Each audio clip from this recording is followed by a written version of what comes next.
Vous êtes-vous déjà demandé comment les institutions financières comme les hedge funds gagnent de l'argent en trading? J'ai une surprise pour vous, c'est pas grâce à ICT. Je sais, c'est très choquant. Dans cette vidéo, je vais vous dévoiler les stratégies les plus connues utilisées par ces institutions pour générer du profit. Vous me connaissez, je suis un mec qui perd pas de temps, du coup on va commencer par la première stratégie utilisée directement.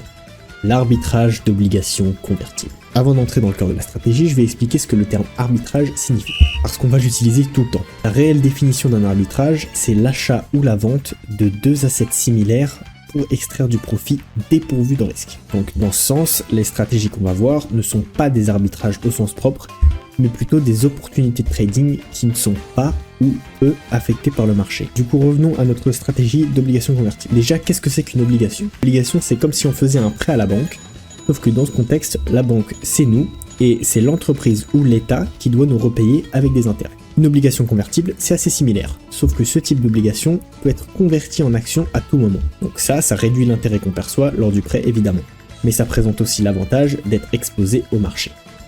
Du coup, comment est-ce que les investisseurs professionnels font pour exploiter ces produits financiers? On sait tous que dans l'ensemble, le marché est plutôt efficient, c'est-à-dire que les prix représentent de manière précise la valeur des assets en prenant tous les éléments en compte. Cependant, il existe ce qu'on appelle des inefficiences, et quasi toutes les stratégies que l'on va explorer dans cette vidéo sont basées sur l'exploitation de ces inefficiences. Dans l'exemple de notre obligation convertible, si on considère une obligation à 1100 $ qui peut être convertie en 20 actions, et que le prix de l'action est à 50 $, on a là une opportunité d'arbitrage. Alors vous allez me dire pourquoi? Excellente question. Parce qu'on va acheter l'obligation convertible à 1100 et short avec une position de 20 actions, donc un total de 1000 $. 20 actions fois 50 $ le prix de l'action. Si le prix de l'action monte, on peut compenser la perte sur notre short en convertissant notre obligation en action. Et si le prix baisse, notre short va gagner de l'argent et l'obligation aussi, car c'est un rendu fixe. Si combiner cette stratégie avec des options, mais là ça devient un peu trop complexe pour cette vidéo, donc on va s'arrêter là. Généralement, les fonds d'investissement utilisent du leverage, c'est-à-dire qu'ils empruntent de l'argent en plus pour trader, vu que les retours sont souvent faibles. On passe directement à la deuxième stratégie, assez similaire, l'arbitrage d'obligations. Comme son nom l'indique, dans cette stratégie, on va analyser différentes obligations et essayer de trouver une inefficience des prix entre des obligations similaires. Prenons par exemple des bons du trésor de 10 ans et de 5 ans. Si un trader remarque que le bon de 10 ans est sous-pricé comparé au bon du trésor de 5 ans, en regardant leur courbe de rendement à maturité, le trader va donc acheter le bon de 10 ans, utiliser un futures contract pour short un mix de bons du trésor de 5 ans et un bon de 30 ans ou autre. Alors ça devient un peu compliqué. Pourquoi ce short? Ce short, c'est ce qu'on appelle un hedge. Autrement dit, c'est une protection contre certains risques associés à notre achat du bon de 5 ans mal pricé.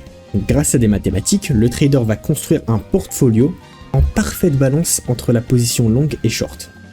Les risques que le trader cherche à éliminer sont les risques de fluctuation des taux d'intérêt et de convexité, car les obligations y sont très sensibles. Une fois que le bon est revenu à son prix relatif aux autres bons, le trader ferme ses positions et empoche du profit à très faible risque si tout est bien exécuté. Troisième stratégie, l'arbitrage de fusion. Pour ceux qui s'y connaissent en finance, vous devez sûrement connaître les fusions et acquisitions. Les fusions sont une grande partie du monde de la finance et consistent simplement de deux entreprises, généralement dans le même domaine, qui fusionnent.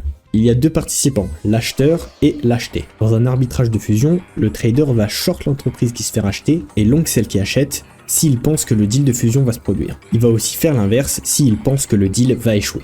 Dans cette stratégie, il y a plusieurs paramètres à prendre en compte. Et c'est une stratégie plutôt destinée à ceux qui ont soit des informations confidentielles ou de l'expérience en fusion et acquisition, donc des banquiers d'investissement. Évidemment, trader avec des informations confidentielles, c'est illégal. Ça n'empêche pas que l'arbitrage de fusion soit souvent utilisé en complément d'informations confidentielles. Ces informations peuvent être des décisions exécutives ou le déroulé des négociations. Il y a évidemment des risques quand on détient des actions de plusieurs entreprises comme ça. C'est pour ça que la durée du deal est très importante, et plus le deal met du temps à se faire, plus les profits disparaissent ou sont à risque à cause du mouvement des marchés. Dans la plupart des cas, les traders expérimentés en arbitrage de fusion vont donc utiliser des options, en plus de leur position, pour se protéger des mouvements dangereux des marchés.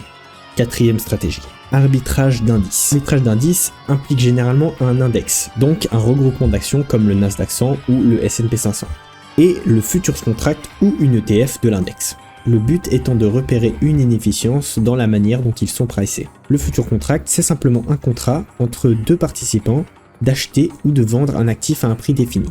Généralement, les traders institutionnels utilisent des formules pour les pricer. Et s'ils se rendent compte qu'ils sont mal pricés, ils peuvent les exploiter. Prenons un exemple. Le futures contract du Nasdaq est pricé 20 points plus haut que l'indice selon le modèle du trader.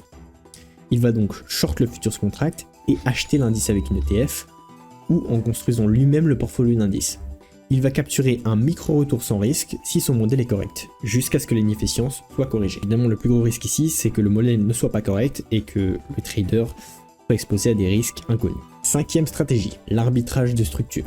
Bon, le nom va peut-être pas vous parler comme ça, mais en gros, les grosses entreprises issuent souvent des obligations en plus de leur action de base. Et généralement, le prix de ces deux assets sont corrélés. Ils bougent ensemble, entre autres.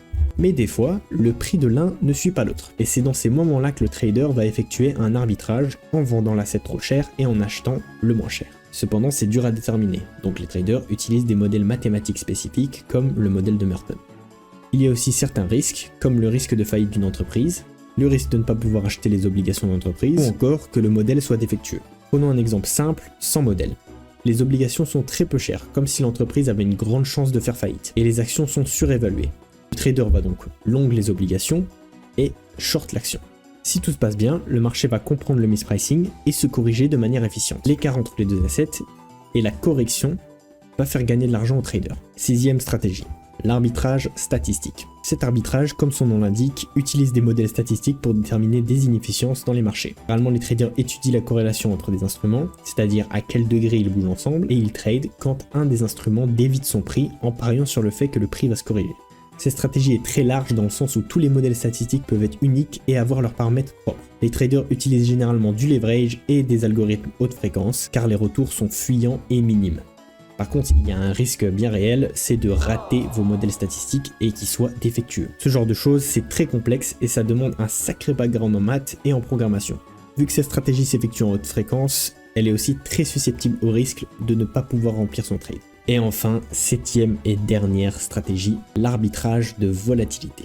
La volatilité d'un asset définit son degré de variation. C'est ce qui définit si un asset peut perdre ou gagner drastiquement en valeur sur le court terme. Alors comment on fait pour trader la volatilité? Les options. Les options, c'est un domaine complexe en trading et c'est impossible de vous expliquer en si peu de temps tous les détails, mais je vais essayer de faire de mon mieux. Une option, c'est un contrat qui vous donne le droit d'acheter quelque chose à un certain prix sur un temps donné. Exemple. Vous allez acheter des croquettes pour le bichon dégueulasse de votre grand-mère. Évidemment, il ne mange qu'un certain type de croquettes, et vous avez remarqué que le prix de ces croquettes spécifiques monte en prix à cette période de l'année. Pour éviter de perdre votre argent sur le chien de merde, vous allez acheter une option au vendeur. Cette option vous donne le droit d'acheter les croquettes à un prix défini par le vendeur de l'option, pendant une durée aussi définie par le vendeur de l'option. Disons que le prix des croquettes, c'est 50 €. L'option vous donne le droit d'acheter ces croquettes à 52 € pendant 2 mois. Si durant ces 2 mois les croquettes montent à 60 €, vous pouvez les acheter à 52 € et économiser 8 € comparé à ceux qui n'ont pas d'option. Mais du coup, si le prix baisse, qu'est-ce qu'on perd? Vous n'exercez simplement pas votre option, car vous n'avez pas l'obligation d'acheter au prix défini, et donc vous ne perdez rien. Et du coup, que gagne le vendeur de l'option? Il gagne ce qu'on appelle un premium. C'est tout simplement le prix du contrat. Dans notre exemple, le prix du contrat est à 1 €. Du coup, on économise 8 moins 1, soit 7 € si le prix monte, et on perd 1 € si le prix baisse. Cet exemple, évidemment, il n'est pas réaliste. Ce n'est pas à votre caissière de vous faire une option sur vos yaourts. Mais maintenant qu'on sait plus ou moins ce qu'est une option, on peut se pencher sur notre arbitrage de volatilité. En gros, pour définir le prix d'une option, on utilise l'implied volatility, qui est simplement la meilleure estimation du vendeur de l'option de l'intensité à laquelle les prix de l'asset va fluctuer. Les institutions ont généralement des modèles de pricing d'options et d'estimation très précis et vont essayer de capter ces mispricing et exploiter les vendeurs d'options. Si le vendeur d'options surestime la volatilité de l'asset, son option va être trop chère et va donc se faire sell et il perdra le premium. Et s'il sous-estime la volatilité, elle va se faire buy et il y a de grandes chances qu'ils doivent acheter l'asset au prix défini par l'option et perdre énormément d'argent. Donc voilà, je vous ai simplement fait un résumé sans détail car l'arbitrage de volatilité, comme toutes les stratégies dans cette vidéo, ça peut très vite devenir vraiment complexe. Et voilà les 7 stratégies de trading les plus utilisées par les hedge funds. Bon, il y a peu de chances que vous puissiez reproduire ces stratégies malheureusement parce qu'elles sont effectuées par des grosses équipes disposant du meilleur matériel sur le marché et surtout d'un max d'argent. Mais au moins maintenant vous savez comment les hedge funds arrivent à rester performants peu importe le mouvement des marchés. Bon, j'espère que c'était assez simple à comprendre et si vous avez la moindre question n'hésitez pas en commentaire, je répondrai en détail. Merci, bye bye.